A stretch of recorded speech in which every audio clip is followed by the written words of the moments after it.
Well, looks like people enjoyed my video unboxing a lot of Greek bronze coins. It was a fun experience, so this time I have purchased a lot of Roman coins. So how about we take a look at them? What we have today are bronze coins struck in the late Roman Empire. It was a time of inflation, of successive monetary reforms, and as a result, the number of coins minted skyrocketed. Due to the violent nature of the late empire, there was a whole lot of hoarding, people stashing their coins away in case danger came, and as a result, a lot of coins have reached our days. They're not as beautiful as the coins from the early empire, but with very easy to read legends, lots of different reverse types, and lots of different characters on the obverse. They are lovely pieces for any Roman collector, not only the beginners. And they give us an insight on this fascinating period of late antiquity not a lot of people know about. Just like last time, I will separate the contents of this lot in major time periods, starting with some early coins of Constantine, then we have coins from the Constantinian dynasty, and finally a piece struck under Valentinian I, when the empire was truly getting into some serious trouble. And for these kinds of coins, I strongly recommend a website called Tesorillo. They have identification tools especially made for late Roman coins, and even an absolute beginner can get started. Just grab a coin, head over there and start identifying them. It's really practical. I've made a video about how to use Tesorillo. I'll leave a link in the video description down below so you can watch it after you watch this one if you're interested. Alright, so let's get started. And we kick things off with an quite early coin of Constantine the Great. This is a follis from the time of the Second Tetrarchy. In fact, it is a coin from the dissolution and breakdown of the Tetrarchy, as the emperors, Caesars and claimants fought for power between each other. This led to a severe weight reduction on the coins. When this denomination, for example, was first introduced, it weighed around 10 grams. Now this piece, however, is a mere 3.5 grams. By this time, Constantine was still consolidating his power. Coins minted by his colleague Licinius have the same kind of generic looking bust, but we can distinguish this coin by the legends: Imperator, Caesar, Constantinus, Pius, Felix, Augustus. Constantine is known as the first Christian emperor. However, this coin is from right before the famous Battle of the Milvian Bridge, so before his miraculous Christian vision. This means that Christian iconography will not start showing up immediately. It's not present on his coinage right from the start. What we have here is Jupiter, the king of the traditional Roman pantheon of gods, and the go-to symbol to depict authority in a mostly pagan world. Jupiter is seen holding a scepter and a small victory, and by his feet we have an eagle holding a laurel wreath. The late Roman coins are very practical in the sense that all of them have the mint mark as well, just under the design. In this case, the letters T, S, Epsilon, indicating this coin was from the mint of Thessalonica, TS, and the letter Epsilon, the fifth Greek letter, indicating it was the fifth workshop of this mint. The legends evocate the protection of Jupiter to Constantine and Licinius, his colleague in power. We read, Jovi conservatori Augustorum, so Jupiter, the protector of our emperors. We then go for our second coin, and it is still a Constantine coin, although that's a bit later than the previous piece. This is likely from the year 317, 318. Constantine and Licinius are the sole rulers of the empire, and now they're in odds with each other, fighting continuous wars that Constantine will eventually win. Notice how this coin is smaller still compared to the previous follis. That is because the wars between Constantine and Licinius forced Constantine to debase yet again his coinage, to come up with the funds to fight it. To Constantine's defense at least, the engravers seem to have greatly improved the style on the coins, as I prefer how the bust is engraved here. Here we can see a militaristic Constantine, a warlike man, wearing his battle cuirass. On the legends, we see Constantine claiming himself as sole emperor, Constantinus Pius Felix Augustus. The reverse shows some interesting developments. By the time this coin was struck, Constantine had already experienced his mystical view of the Christian God before the Battle of the Milvian Bridge. Legend says that he was already converted to Christianity, like as soon as he saw it. Yet, on coinage, this effect does take quite a while to show up, because here we see Constantine's old preferred deity, Sol Invictus, the unconquered sun. Before converting to Christianity, Constantine was a staunch heliolater. Some claim the connections between the sun god and Christ were very seamless to him, almost like Christ revealing himself as the sun god.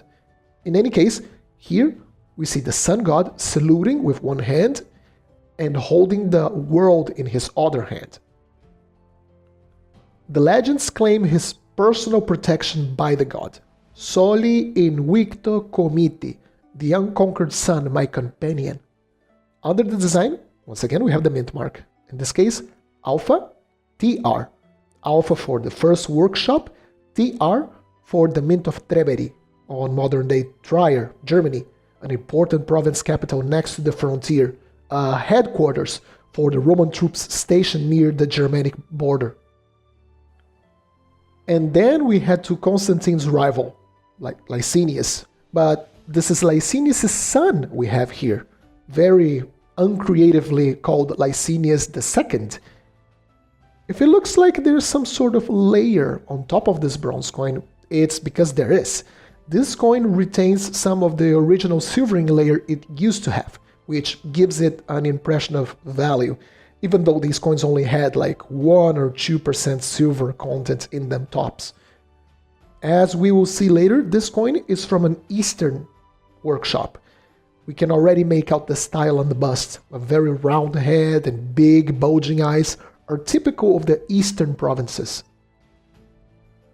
On the legends, which are quite a mouthful, we can read Licinius II's imperial titles and full name. Dominus Noster, so our Lord, how authoritarian. Licinianus Licinius Nobilicimus Caesar. He's wearing a set of consular robes, holding a scroll and a scepter, showing his respects, sending a nudge to the old senatorial elites by depicting himself as a senator.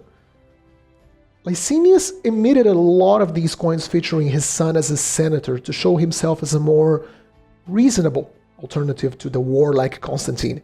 Unfortunately, the maneuver and the facade did not work out for him, as Constantine's brute force won out at the end.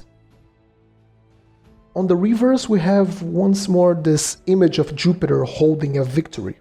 This time, however, the god is stepping over a barbarian. And not any barbarian. By the cap he's wearing, we can see this is a Parthian, the great Persian empire that for centuries pressured Rome's easternmost frontiers. This is a clear propaganda move to show that under Licinius, they would keep the eastern provinces safe from incursions. The legends read, Jovi conservatori Caesarum, Jupiter the protector of our Caesars, and under the god, the mint mark, SM for Sacra Moneta, the blessed mint, ANT for the city of Antioch. Next, we go to one of the main characters responsible for breaking the stalemate between Constantine and Licinius, and that would be Crispus, Constantine's elder son. Crispus seems to have been a very competent commander, as he is very often depicted in military armor or with military themes, carrying a shield, carrying a spear. Indeed, he is better known for his victory over Licinius in a sea battle, which gave his father the upper hand in the conflict. Here, in this piece struck around the year 220, we see Crispus wearing his military cuirass, as expected, with some very straightforward legends. Crispus nobilicimus Caesar, Crispus, the most noble Caesar. On the reverse, we have the laurel wreath, one of the most common reverse types for this late Roman series. Inside the wreath, we have the vota publica, his vows to serve the Roman people. Under the VOT, we have the Roman numeral 5, showing he was celebrating with this coin 5 years of service. Around it, on the legends, we read, Caesarum nostrorum, literally for our Caesars. Constantine wanted to show he was raising a whole bunch of well-trained heirs to inherit the empire. So this type of reverse for coins struck for his sons is very common. Under the wreath, the mint mark, AQS, Aquileia Secunda, the second workshop of the Mint of Aquileia in modern-day Pavia, northern Italy. But we are not done with Constantine's family. Oh no, I should do a separated video on Constantine's family one day. Here we have Constantine's mom, Helena. She was said to be a staunch Catholic, even going on a pilgrimage to Jerusalem on her 70s. She's actually considered a saint by the Catholic Church. This piece, however, shows her as a pagan empress, as this was struck around 324 and 330, so a very long series actually, 6 years. This is likely the most common type for Helena. On the obverse, we can see Helena wearing a nice pearl necklace, and with a nice hairdo, with the hair nicely tied to the back and the upper part of her head, similar to how empresses of the 2nd century were depicted. The legends proclaim her as empress, and are very simple: Flavia, Helena, Augusta. Heading to the reverse, we see Securitas, a very benign deity, fitting to a coin of an empress. She sees standing, all veiled from the head to her feet, holding a branch, symbol of peace. The legends read, Securitas Republicae, for the safety of the Republic. Although the Republic by this time was just ceremonial, the empire was more akin to an autocracy. The mint mark, SMNB, means Sacra Moneta, the Holy Mint, and Nicomedia, Beta, second workshop. We're finally done with Constantine's relatives and rivals, but we're not done with Constantinian coins. This is my favorite coin of the lot, not only for the fact it is absolutely pristine in its condition, this is truly a mint state coin, but also for the historical significance of this piece. This is one of the first mass issues of commemorative coins. Not only commemorative, but one of the very first attempts at mass media ever. An empire-wide campaign between 330 and 333 AD to extract and to attract citizens of the empire to the new capital of Constantinople. These coins were minted in all of the empire's 13 minting cities as to maximize the reach of the message about this new grand capital. On the obverse we have the incarnation of the city of Constantinople, holding a staff, showing it was the new capital, and the set of very elaborate robes with jewels and all of this, showing it was a city of riches. The legends are very simple: Constantinopolis. On the reverse, we have victory over the prow of a ship, likely symbolizing the strait where Constantinople, modern-day Istanbul, lays. The victory is seen holding a scepter, or maybe a lance, and a shield. A bit of a militaristic symbol showing like the city is glorious, but it can fight. A marvelous coin. This particular example, as we can see from the mint mark SIS, Cis, comes from the mint of Siskia in the Balkans. And finally, we get to today's final coin.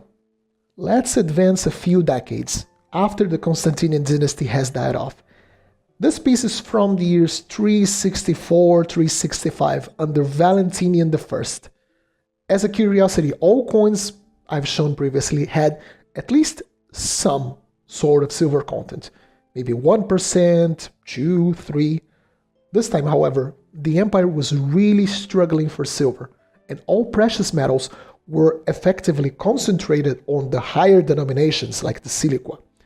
So this piece is the only one in this lot with absolutely all of its metal content being just bronze. That doesn't detract from its visual though, it's a pretty well sculpted die, so let's take a look at it. So here we have the emperor wearing some nice robes with a fibula on his shoulder. This was a fancy jewel brooch that held the robes in place. Over his head we have the diadem instead of the laurel wreath, so it was a symbol of total power akin to a crown a symbol of royalty. And of course, the legends are in typical fashion for the period.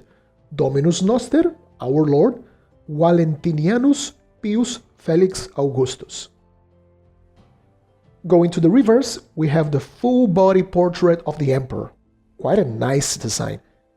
We can see he wears full military gear, as by the chest plate he's wearing, and it's curious, he has the cape that falls over his shoulders, rests a bit by his arms, and then goes down all the way to the floor. It's almost like a Roman Superman.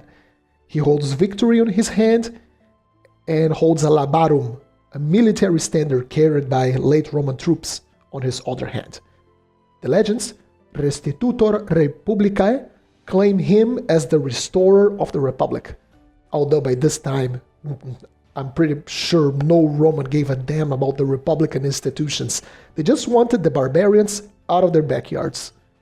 To complete the reverse, the mint mark SIRM, so for the city of Sirmium on the Balkans, a frontier city that protected the Danube regions. And there we go, a lovely lot of late Roman coins. I might get as many fancy denarii or Greek tetradrachmas as I want, but I always see myself looking back at the fun and affordable late Roman coins. Have you got any particular coins of this type you like?